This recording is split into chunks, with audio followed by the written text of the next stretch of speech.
그러면 그 수업을 진행하도록 하겠습니다.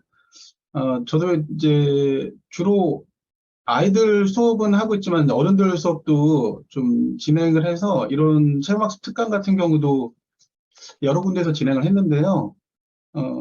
의외로 수업을 진행하다 보니까 시간이 좀 모자라는 경우들이 되게 많았어요. 그래서 어떤 곳은 그 애들 일반 체험학습에 관해서 2시간 설명하고 그 다음에 한국사는 또 따로 설명하기도 했는데 오늘은 좀 합쳐가지고 설명해야 되는 관계로 제가 최대한 맞춰가지고 끝낼 텐데 좀 어떻게 보면은 뒤쪽 부분을 갈수록 약간 시간이 쫓기는 듯한 부분이 들 수도 있는데 그렇게 되지 않게 일단은 제가 시간 안배를 잘 해서 말씀드리도록 하고요. 그리고 그 행복발전센터로부터 받은 그 여러분들이 신청하실 때 궁금했던 것들을 받았어요. 그래서 그런 것들은 여기 수업하면서 관련되어 있는 부분들을 말씀을 드릴게요. 그리고 그 체험학습 장소들 같은 경우에는 제가 이제 어른들 강의 진행할 때 그 장소별로 그냥 2시간씩 수업을 했었거든요. 그 애들 수업 같은 경우도 2시간 반 수업을 했던 장소여서 그냥 제가 이제 대략적인 부분들하고 이렇게 설명하다 보니까 여러분들한테 오늘은 최대한 많은 장소들을 좀 소개시켜 드리려고 하는데 여러분들이 그게 또 너무 단조로울 수도 있어요. 그러니까 여러분들이 그 필요한 부분들은 제가 다시 한번 그 강의하면서 짚어 드릴 테니까 그런 부분들은 잘 기억하셨다가 나중에 그 자녀들과 같이 한번 다녀보시면 좋을 것 같아요. 자, 그러면은 제가 잠깐 이 설정 좀 잠깐 소리 설정 할게요.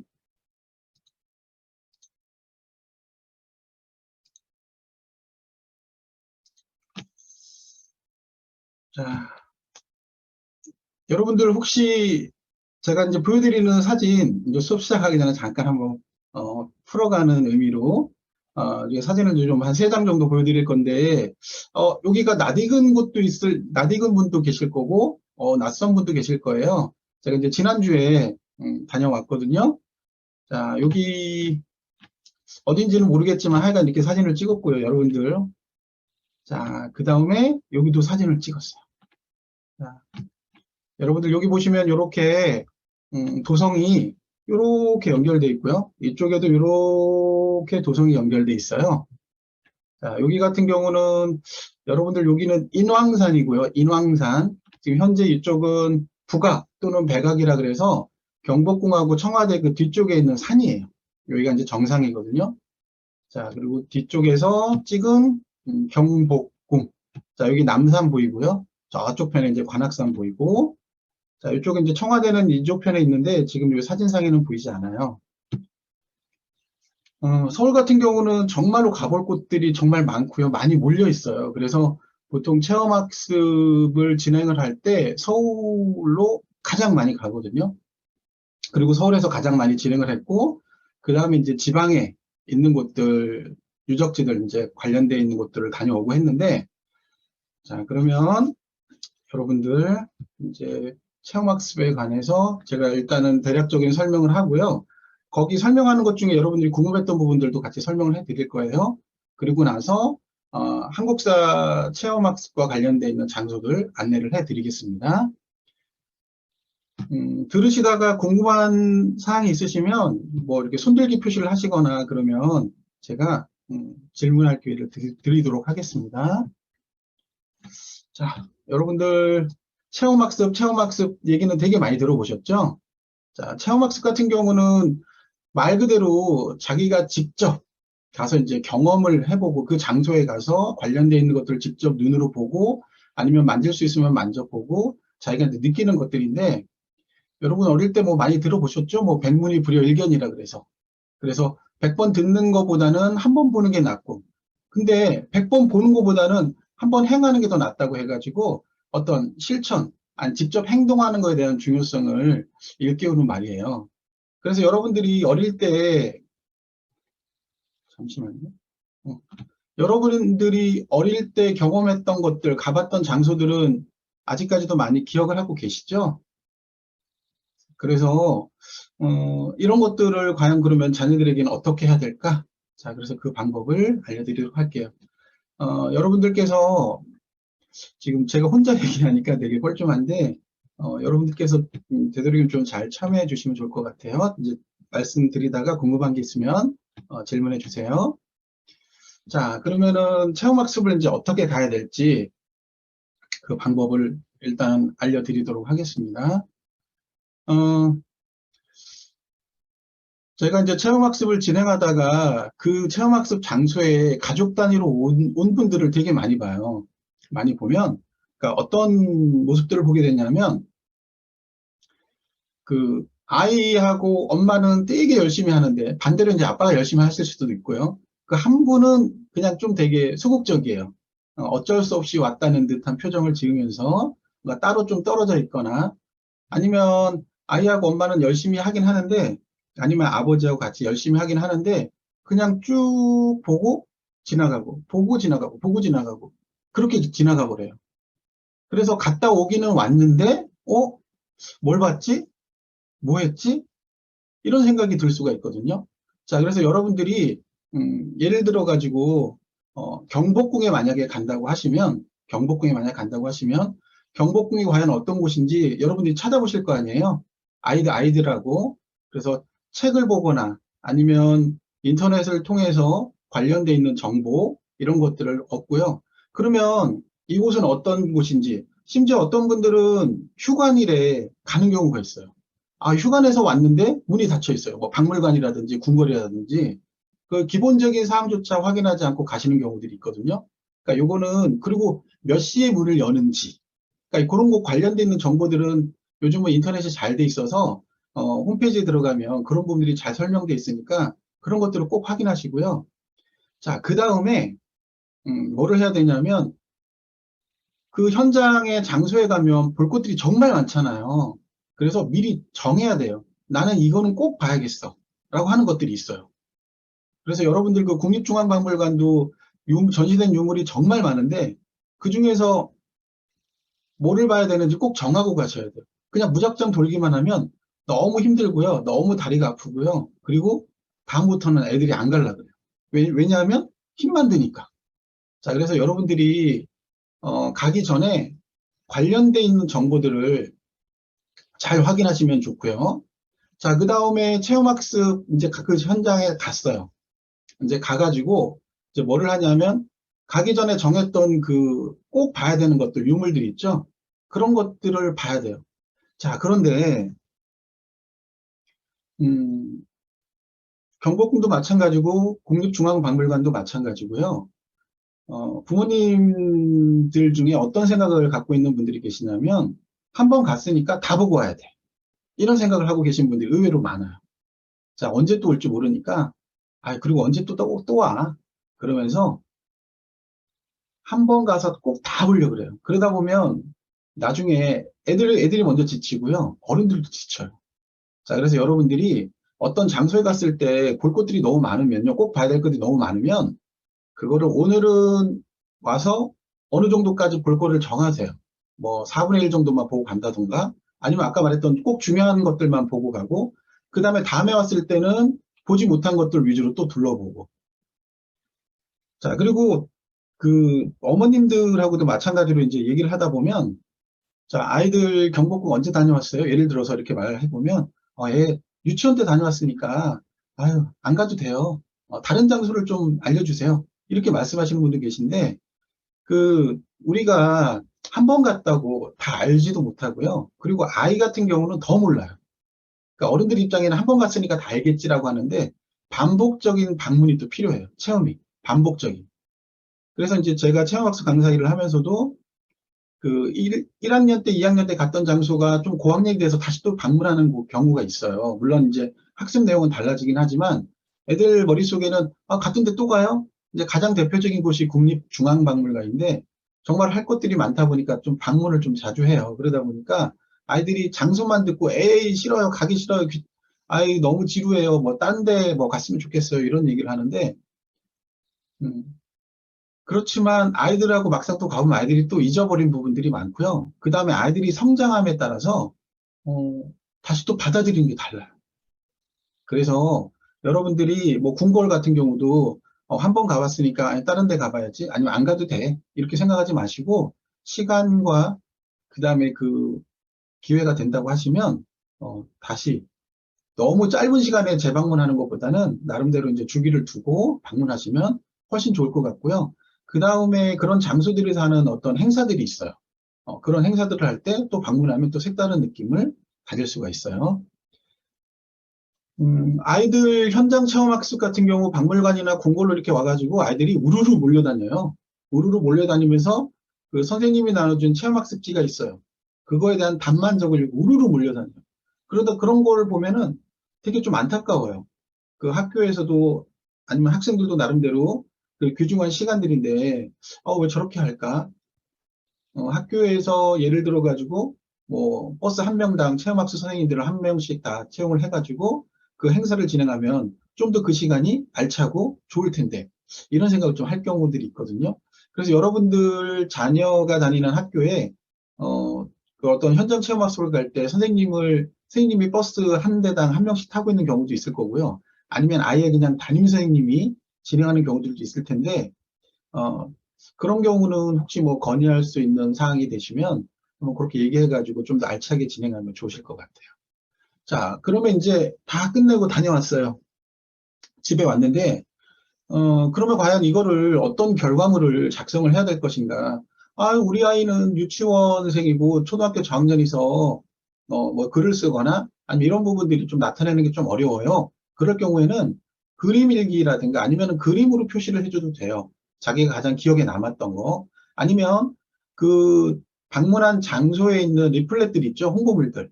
그런 것들을 챙겨 와가지고 그 미니북 있잖아요. 그런 거 만들기를 하면서 거기다가 오려서 붙여도 돼요.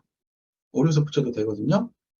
자, 그리고 그 좀 연령이 좀 있을 경우에는 나이가 좀 있을 경우는 아이들이 학년이 있을 경우에는 뭐 역사신문 만들기라든가 관련돼 있는 뭐 신문 기사를 써본다거나 아니면 그 장소와 관련된 인물이 있을 때 뭐 가상의 역사 인터뷰를 하는 형식으로 작성하거나 여러 가지 방법들이 있어요.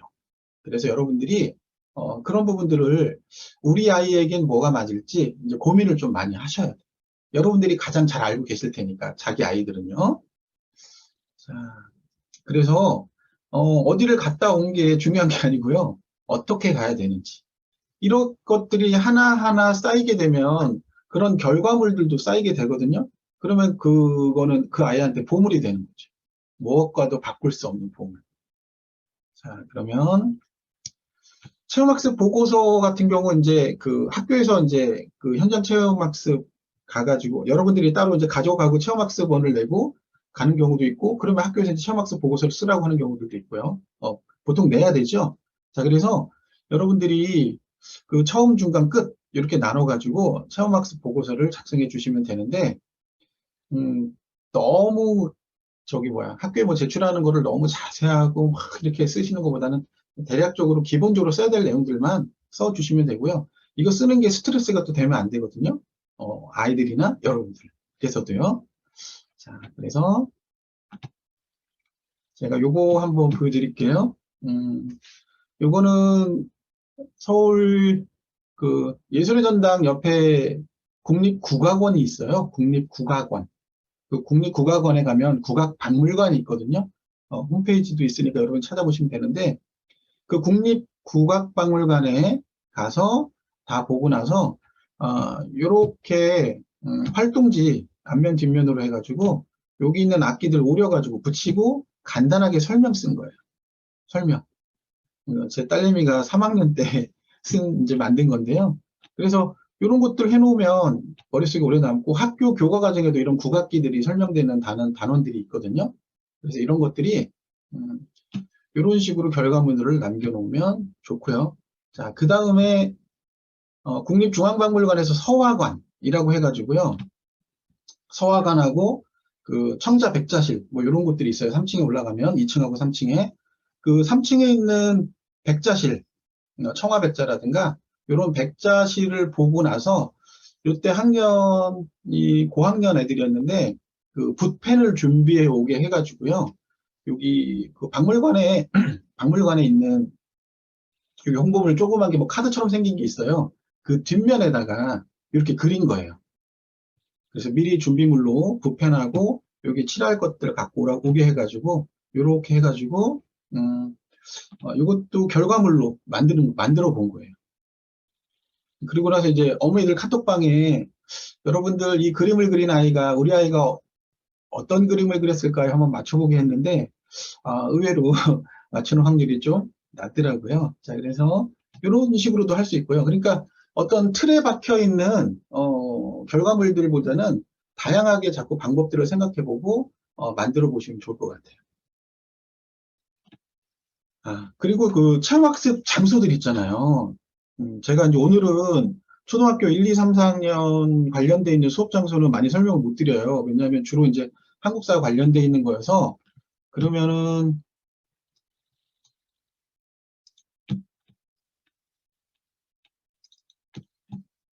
자, 여기 보면 여러분들 그 스쿨 김영사라는 체험학습, 여기뿐만 아니라 체험학습 업체들이 되게 많아요. 자, 그래서 여기 지금 1학년, 2학년, 3학년, 4학년, 그 다음에 통합 5, 6학년 이렇게 돼 있고 한국사는 따로 있거든요.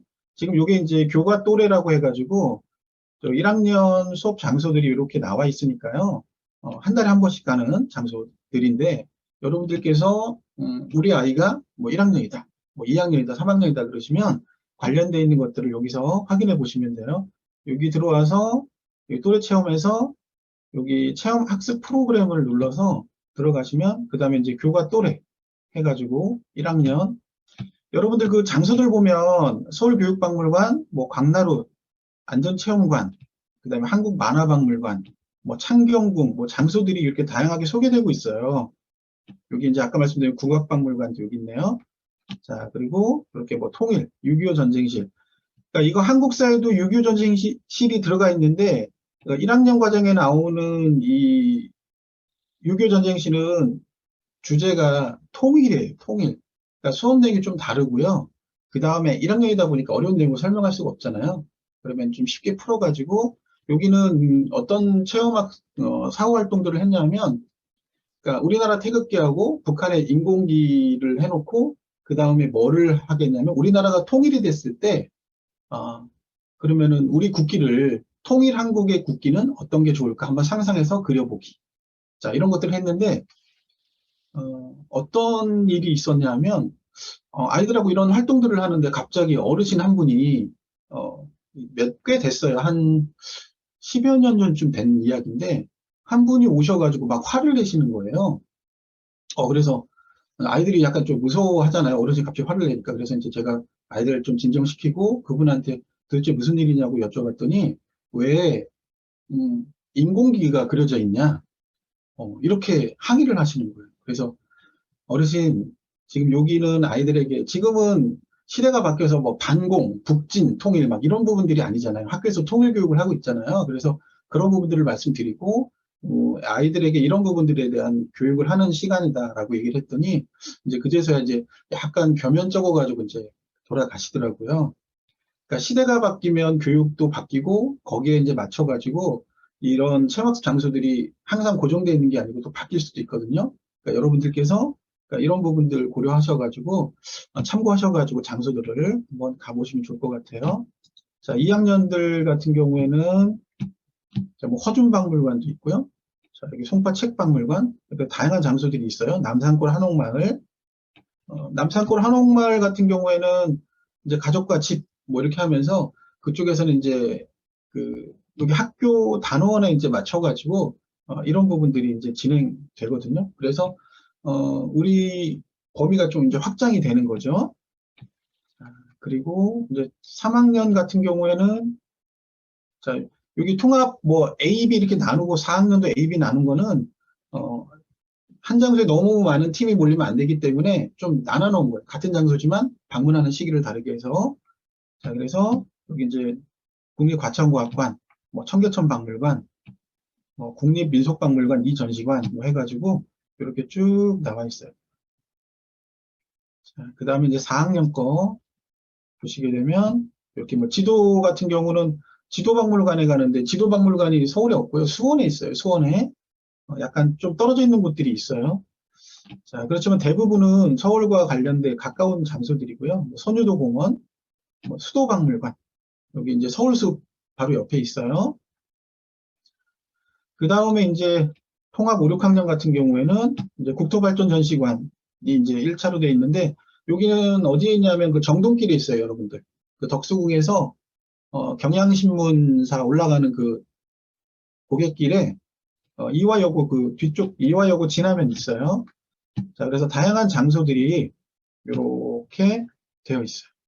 자, 이것도 이제 18차시로 이제 구성이 되어 있는데, 자, 한국사 같은 경우는 제가 따로 설명을 드리도록 하고요. 그 이제 질문지를 받았을 때, 우리 아이 한국사 싫어하고요. 싫어하는데 어떻게 해야 돼요? 제가 이제 그 체막스 팀이라든가 아니면 그 초등 한국사 강좌를 진행할 때, 아니면 어른들 한국사 수업을 진행할 때, 뭐라고 항상 말씀드리냐면, 아이들하고 이제 관련돼 있는 얘기를 할 때, 절대 공부라고 생각하고 접근시키지 마세요. 이렇게 말씀드려요. 지금 이제 좀 이따 제가 이제 설명을 드리겠지만, 한국사를 공부한다고 해가지고 그런 목적으로 접근하게 되면, 아이들이 일단 흥미를 좀 빨리 잃어버리는 경우들이 되게 많거든요. 심지어 어떤 저학년 수업 하는데 어떤 애가 그런 거, 선생님 저 한국사 어려워서요. 한국사 공부하기 싫어요. 어, 그 수학 포기자가 아니라 한국사 포기자인 듯한 발언들을 하는 경우들이 있어요. 그래서 처음에는 한국사를 접할 때 쉽고 재미있는 것들 위주로 해가지고 일단 접하게끔 하고요. 아이가 커갈수록 거기에 맞게끔 좀 변화를 주면서 좀 더 다양한 장소들도 가고 해야 되는데, 어, 예를 들어가지고 여러분들이 이제 오늘 강의를 듣고 나서 아이들하고 그 어머니, 보통은 부모님들께서 장소를 결정하시잖아요.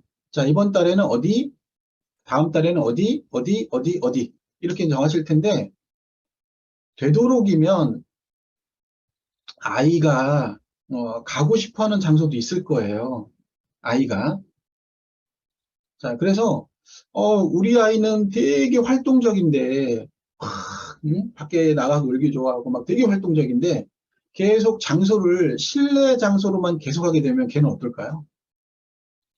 걔는 어떨까요? 좀 약간 몸을 막 비비 꼬면서 약간 지루한 듯이 집중도 잘 안 하고 그럴 경우들이 있거든요. 그러면은 그 장소를 선정을 할 때, 우리 아이가 활동적이니까 활동적인 장소, 야외 장소라든가 이런 장소를 좀 선정을 해가지고 그 장소를 정하시면 좋을 것 같아요. 자, 그러면 그 장소를 그럼 정할 때 어떻게 할 거냐? 아까 제가 이제 그 1, 2, 3, 4학년 장소라든가 통합 5, 6학년 장소들을 보여드렸는데, 일단은 요거는 좀 학교 교과보다는 좀 일찍 방문을 해가지고 미리 좀 선행하는 개념들이 좀 있거든요. 그러다 보니까, 음, 여러분들께서 뭐 순서를 약간 이건 좀 교과서가 있으니까 이걸 좀 바꿔서 좀 진행해 볼까 하는 장소들이 있으면 그렇게 해서 바꿔서 진행을 해보고요. 그리고 그런 부분들이 있어요.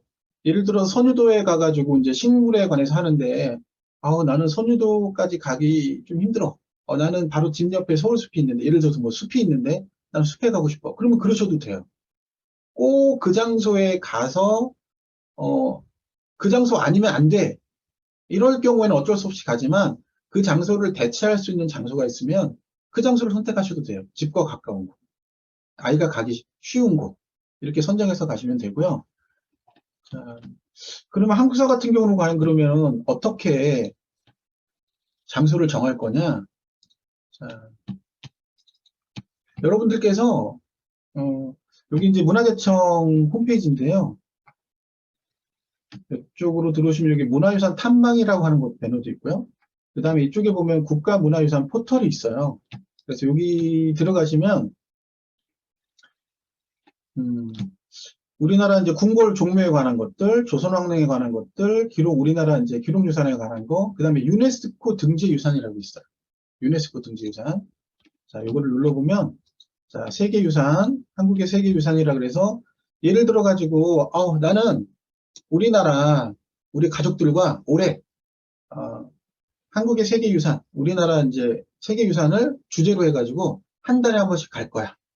자, 여기 보면은 쭉 장소들이 나와 있는데, 이거를 올해 다 돌기가 이제 힘든 상황이죠. 벌써 이제 9월 달이니까. 그래서 예를 들어서 요것들을 이제 가족 회의를 통해서 관련돼 있는 정보를 좀 미리 준비해서 가족 회의에서 우리 어디 어디 가면 좋을까?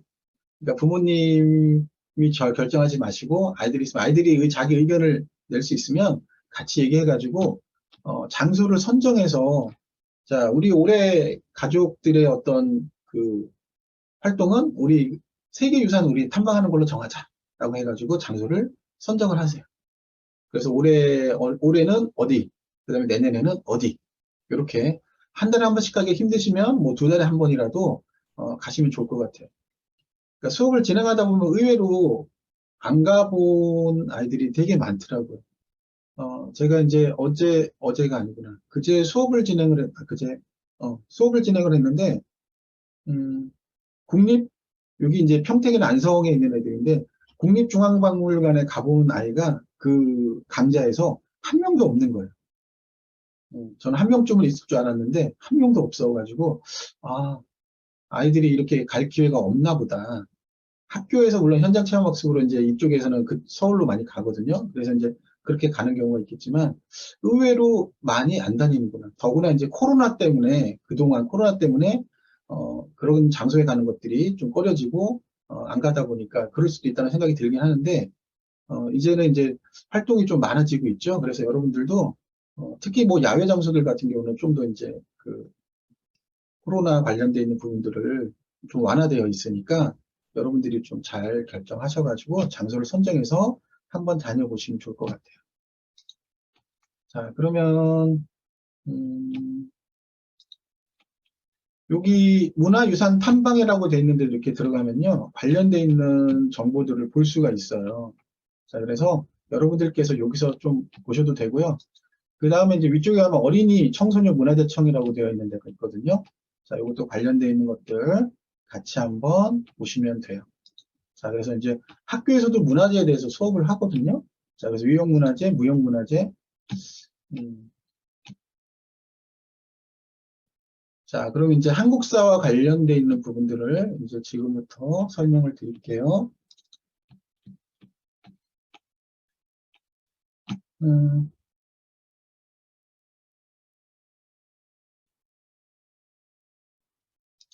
여러분들 여기까지 설명했는데 뭐 궁금하신 사항 없으세요? 궁금하신 사항 없으세요? 이게 이제 강의실에서 했으면은 서로 이제 얼굴 보면서 주고받고 막 할 텐데, 저 혼자 이제 얘기를 해야 되다 보니까, 음, 자, 없으시면 넘어가도록 할게요. 자, 50분까지 하고 쉬는 시간 10분 드리고요. 그 다음에 11시부터 이어서 할 거예요. 자,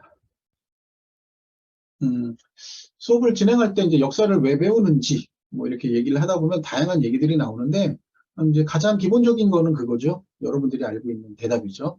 어, 과거의 일들을 교훈 삼아서, 타산지석으로 교훈 삼아서, 이제 현재 그런 일들이 발생했을 때 올바르게 대처하기 위해서. 그런 대답이 제일 많고요. 일단은 그런 부분들이에요. 자, 여기 일본에서 몇 년 전에 이제 나왔던 뉴스 중에 어떤 내용들이 있었냐면 일본에서 여기 중학교 시험 문제로 이 문제를 냈어요. 그래서 어떤 문제냐면 독도를 독도를 불법적으로 점령하고 있는 나라는 어느 나라인지 국기를 고르는 문제예요. 그래서 뭐 러시아하고 중국하고 북한, 그다음에 우리나라 이렇게 네 개의 나라를 이렇게 네 개의 나라 중에 고르는 걸로 된 문제가 나왔어요. 그러니까 일본의 역사 왜곡 문제는 정말로 계속 끊이질 않고 지금까지도 이어지고 있는데 특히 독도에 관한 문제, 그 다음에 일제강점기 일본이 우리나라한테 피해줬던, 그 다음에 뭐 동남아라든가 세계적으로 피해줬던 것들에 대한 것들은 여전히 반성이 없고요. 그리고 어, 학교에서 그런 부분들을 잘 가르치지도 않고요. 자기들이 잘못한 것들은 잘 가르치지도 않고 잘못되어 있는, 왜곡되어 있는 것들을 가르치고 있는 상황이에요. 실정이에요. 지금 현실이. 그러다 보니까 되게 우려스러운 거죠. 이렇게 잘못 교육을 받고 자라난 아이들이 이제 나라 국가를 운영해 나갈 때 잘못된 판단을 내릴 수도 있는 거죠. 혹시, 한국이 독도를 강제로 뺏었으니까 우리 전쟁을 통해서라도 이거를 찾아와야 돼. 라고 하면은 전쟁이 일어날 수도 있는 거죠. 일본에서 만약 그런 식으로. 이건 좀 되게 극단적인 부분들인데, 실제로 그런 주장을 하는 일본인, 극우 일본 정치인들도 있어요. 자, 이런 부분들이 있어요. 그러니까 우리가 역사를 올바르게 배우지 못하면 이런 부분들이. 그러면은, 어떻게 해야 될 것인가. 그러니까 끊임없이 그 부분들에 대한 문제 제기를 하고, 그것들을 일본 국민들이라도 알 수 있게끔 그런 부분들을 계속 문제 제기하고, 그다음에 국가적인 차원에서도 계속 사과 반성을 요구를 해야 되는 거죠. 친한 친구가 싸웠어요. 싸웠어요. 몸싸움까지 벌였어요. 자, 그런데 그 다음날 서로 진짜 진정 어린 사과를 하면서 서로 미안하다고 하면 그 우정이 진짜 정말 오래 가겠죠.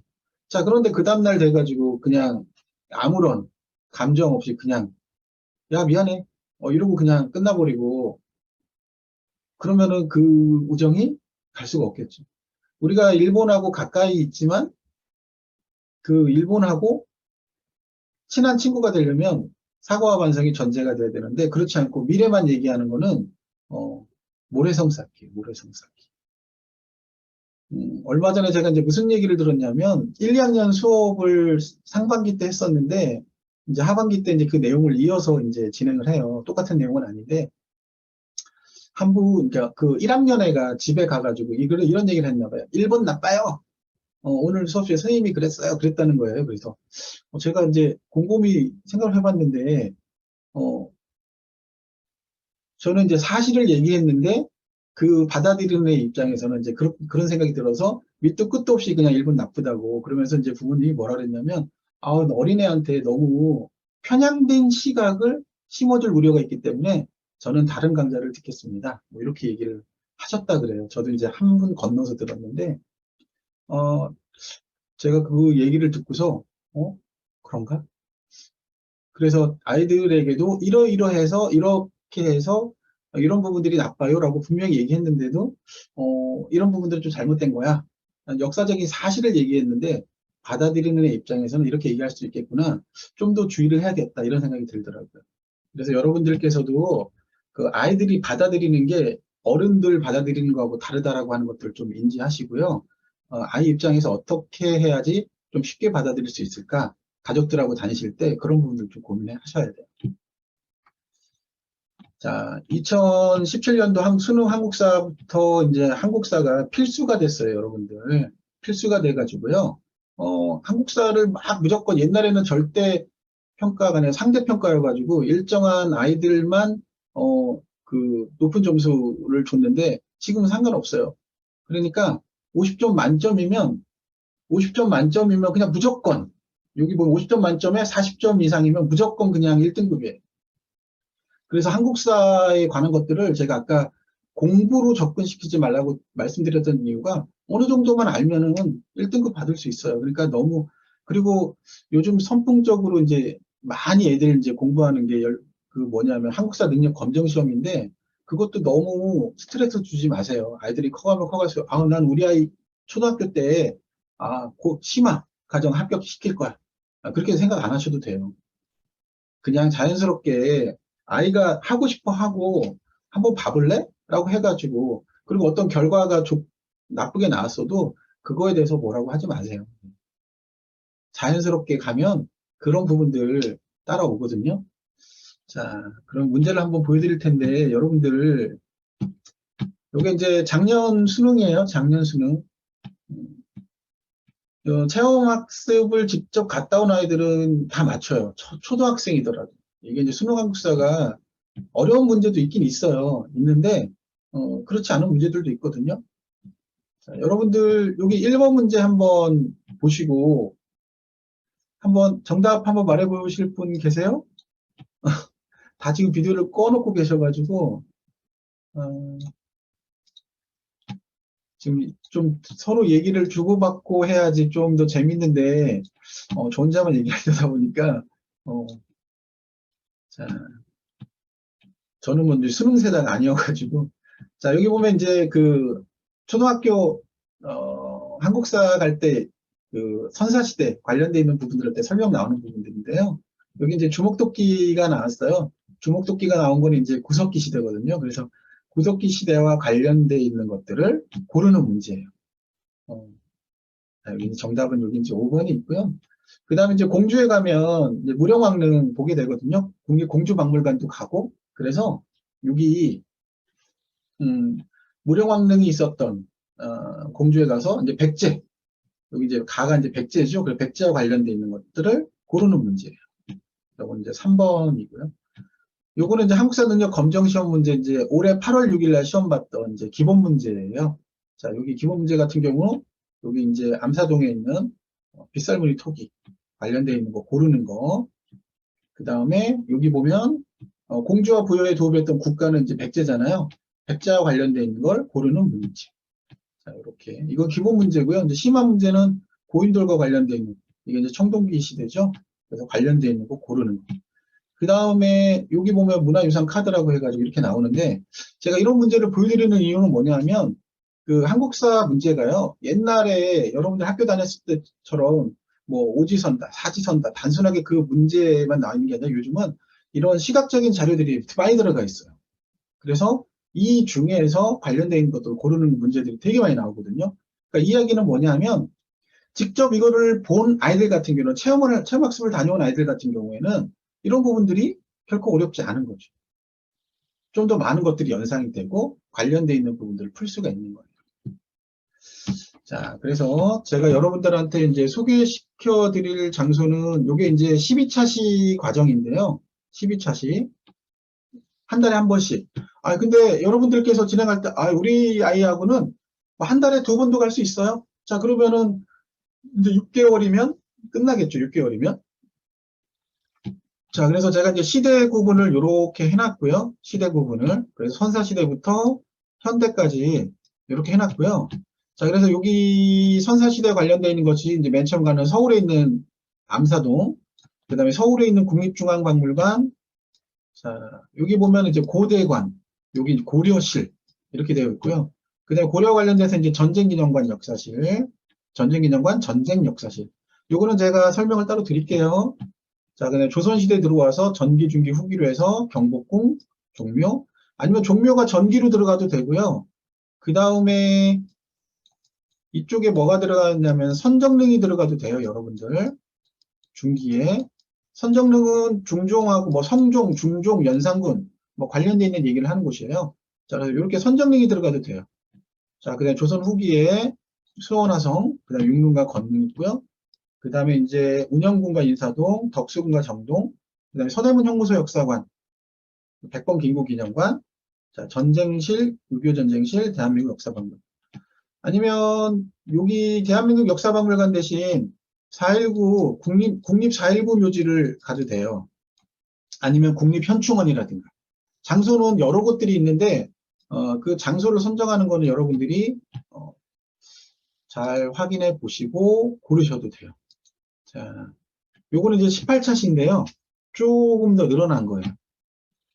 자, 이제 18차시인데, 자, 여기 좀 늘어난 부분들이 선사시대가 하나 더 늘어났고요. 여기 이제 선사관, 국립중앙박물관이 들어가 있고, 아까 장소에 없었던 여기 한성백제박물관하고 몽촌토성, 자, 이런 것들이 들어가 있는데, 요거를 같이 비교해 놓은 거를 보여드릴게요. 자, 이렇게. 자, 그래서 여기 암사동 선사유적지 외에도 얘가 들어가고, 자, 그 다음에 여기 삼국시대로 아예 통틀어가지고 그냥 한 차시만 했는데 여기는 고구려 백제 신라를 나눠가지고 수업을 해요. 자, 그래서 고구려 대장간 마을, 신라실, 고려실. 자, 그 다음에 조선시대 같은 경우에도 쭉 이렇게 나눴어요.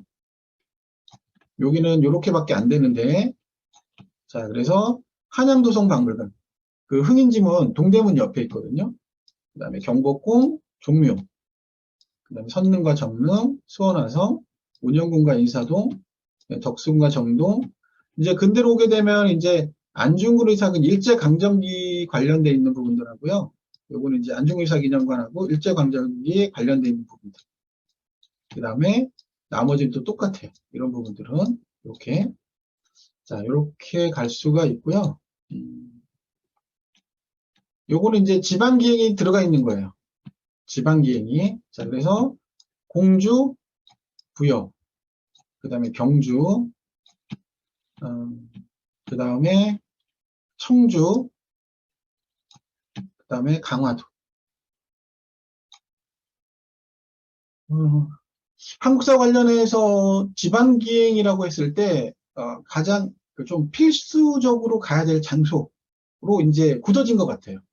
그래서 공주, 부여, 그 다음에 경주 세 곳은 완전히 필수적으로 굳어졌고, 그 다음에 이제 그 강화도, 그리고 청주, 그 다음에 좀 더 들어가면 어디를 들어가냐면요. 익산이 있어요. 좀 거리가 있긴 하지만, 전라북도 익산까지 이렇게 들어가서 모두 한 6곳 정도 이렇게 가는데, 그거 외에도요, 뭐 수원을 종일기행 장소로, 지방기행 장소로 해가지고 일정을 짤 수도 있고요. 그 다음에 뭐 영월이라든가 아니면 단양이라든가 아니면 여기 예산, 뭐 서산, 그러니까 각각의 장소들이 있어요. 그런 장소들을 내서도 나름대로 그거를 짤 수가 있거든요. 자, 그래서 이렇게 지방기행 장소들도 이렇게 나와 있어요. 자, 그래서 여러분들께서 제가 여기 보여드리는 장소들이 꼭 절대적인 건 아니에요. 이거는 이제 제 입장에서 이렇게 갔으면 좋겠다라고 해가지고 제가 뽑아 놓은 거고요. 여러분들께서는 이거를 참고를 해서 아이들하고 장소를 정해서 가시면 돼요. 아, 우리 아이는 너무 어린데, 막 초등학교 1, 2학년인데 이런 데 가도 될까요? 라고 하시는데, 아이들이 물론 기억을 갔다 왔어도 기억을 못하는 경우들이 의외로 더 많을 수도 있어요. 못하는 부분들이. 그렇지만 나중에 아까 말씀드렸죠. 한 번 가고 끝나는 게 아니라고. 좀 반복적인 그 것들이 필요하거든요. 그래서 나중에 또 갔을 때 아이들이 또 기억을 해내요. 그런 부분들이. 그래서 그때는 이렇게 봤는데 지금 와서 다시 보니까 또 다르게 보여. 그러니까 그런 부분들을 그러니까 사후활동 활동지 같은 것들을 어떤 걸로 결과물들을 정리를 할 때 그런 부분들을 하게 되면 어떤 변화를 좀 느끼실 수가 있을 거예요.